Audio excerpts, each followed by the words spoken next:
Hey, what's up everybody? It's JT Bagwell, and unfortunately, as you can see, I'm coming to you from my desk, not my boat. Anyway, when I'm at my desk, I typically have a pile of baits over there, and I stare at them from time to time, trying to come up with different ways I might be able to tweak those baits and make them slightly better, or maybe use those baits in a technique or location that other people wouldn't think to use them in. But while I'm here, I want to take a few minutes and show you some of the Phenix baits that I use nearly every time I'm on the water. These things are an absolute staple in my arsenal. So the first one that I'm going to show you is a Flippin Jig. Everybody, and I mean everybody, needs to have a Flippin Jig. Actually, you need to have like 25 Flippin Jigs. These things are big bass catching machines. Yes, big bass catching machines. As you can see, this Flippin Jig has a slender head design, and it'll allow it to come through cover a little bit easier without getting hung up quite so much. The line tie or hook eye, whichever you prefer to call it, is in line with the weed guard and the hook point. And it's got a heavy gauge round bend hook. I repeat, heavy gauge round bend hook.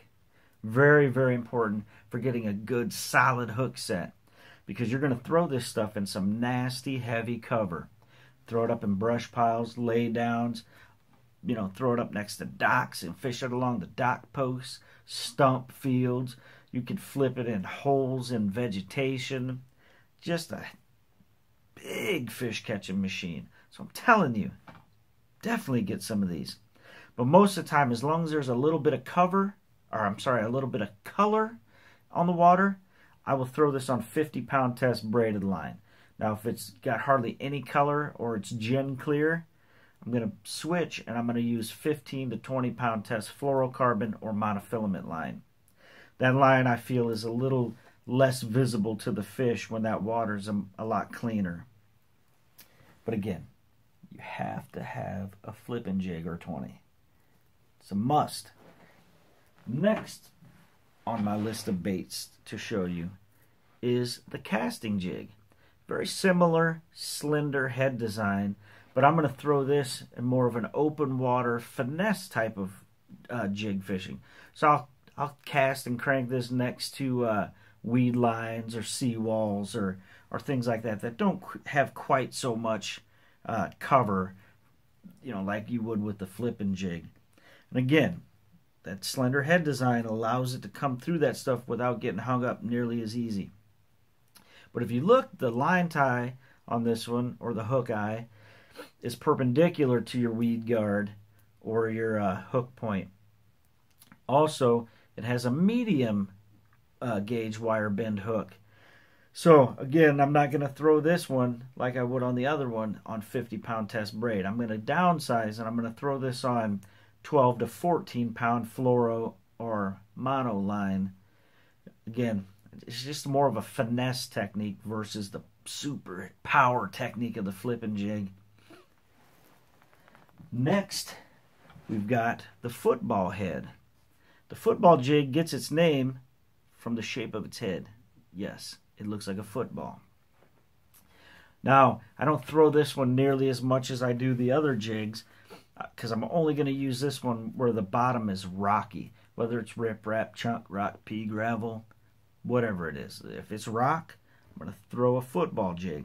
And the head design will allow this jig to roll over that rock and not get hung up in all the crevices quite as easy as the other jigs would. Another great design about this is when it hits the bottom, it's going to stand up. And the importance of that is when you have a crawdad on the back of it, like a Yamamoto Psycho Dad or a Fat Baby Craw, that thing's going to sit there in a natural defensive posture like a craw, or a real life living crawdad. So when the bass come at it, they're going to think it's a real crawdad, and bass like to eat crawdads, so they're going to snatch your jig up. And again, got a nice medium wire hook on here, so you can get a good solid hook set. And like the other ones, now I won't throw this on light line, but I don't necessarily need to throw it on 50-pound test braided line. So I'll usually shoot for the 15 to 20-pound mono or fluorocarbon line when I'm throwing this football head jig. Next, the Archy Jig. I would probably call this one a jack of all trades but master of none, because it works everywhere. But it doesn't come through heavy cover quite as good as the Flippin Jig. It doesn't come through vegetation and weed lines quite as good as a casting jig. It doesn't go across rocks quite as good as a football jig, but it can go in all of those places good. Just not as good as the other ones. So this is a very, very versatile bait. You know, maybe if you're budget conscious and you can't afford to have 10 of every jig, maybe you get just a handful of Archy jigs, because you can kind of use them everywhere. It's got a good solid medium wire hook on here. It's a round bend hook. Get a good hook set on it. I would generally throw this probably on the 14 to 16 pound mono or fluorocarbon line. But again, it's a good bait for many, many conditions. It doesn't just have one specific technique that it's designed for.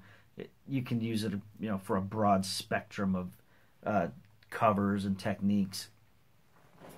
The next thing that I want to show you is the old favorite, the spinnerbait. This one, it's got double willow blades on it, and it will give a lot more flash when it's coming through the water. Now, with the spinnerbait, you don't always have to throw a trailer on here. Sometimes you can.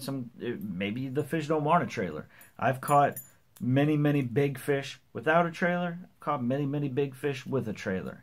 Just kind of see what the fish are telling you.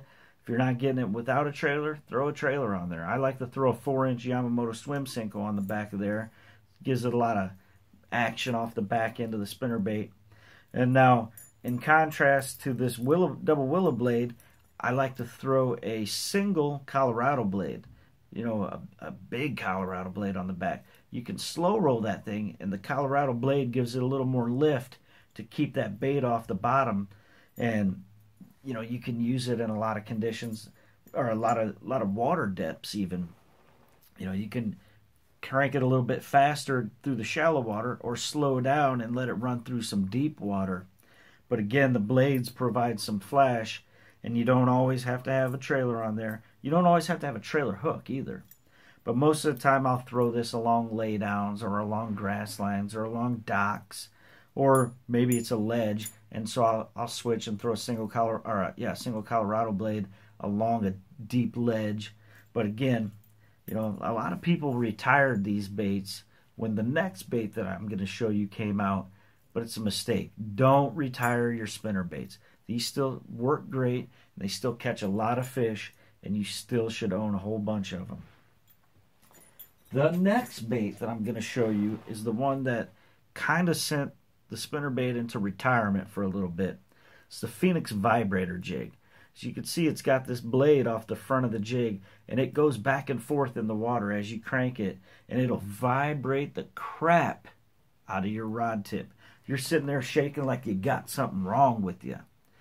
This one, I almost always throw a trailer, the Yamamoto Swim Senko trailer on there. It is just my all-time favorite trailer for the back of these. And I'm also starting to use the Yamamoto Zaco a lot. Again, just a great all-around trailer for these things. And it'll work on that spinnerbait too. But again, I'm going to throw this in a lot of places that I would throw a square bill crankbait. I'll cast this up along laydowns. I'll cast it along weed lines. I'll cast it along docks. I'll cast this thing everywhere. And one thing that it's definitely going to do is catch some fish. It's got a good hook on here, so you can get a good hook set on it.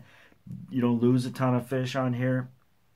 But I'm going to throw this on 12 to 14 pound test monofilament or fluorocarbon. And again, this should be used in conjunction to the spinnerbait, not one versus the other. You know, maybe throw this at a target for a little while and switch and throw the spinnerbait up there.